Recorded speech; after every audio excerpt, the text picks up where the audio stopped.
อืมไก่หมันโซขันไก่หมันโซ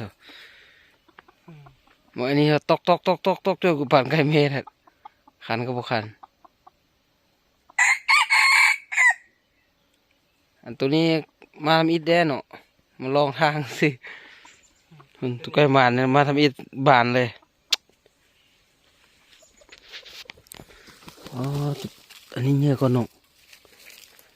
กับสันเมฆคือขนาดโอ้แท้กว่าเอาลงลุ่มคือจีได้แท้มือเสานี่คือจีเข้าแท้มันบูเอื้อนอยู่ถึงคันดีอยู่เอาซ้อมรถเราทำได้สั้นเนี่ยมันนี่มันแน่กูอยากไปลองกัน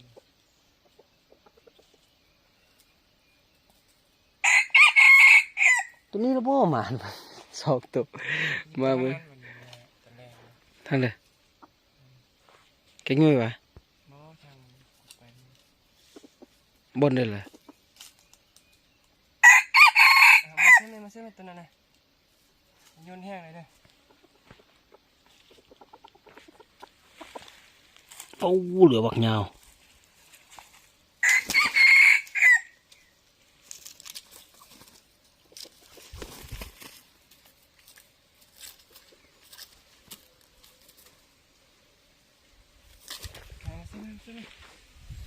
ทางเสียงคันมัน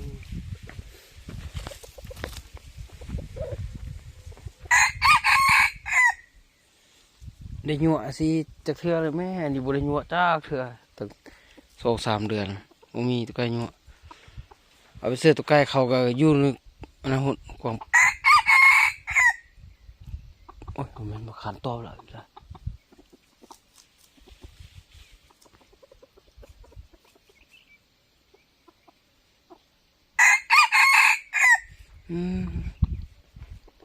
ไก่มึงหาวคนแท้เฮ้บ่เฮ้แห่ย้อนบ่ได้ค้อนซื้อ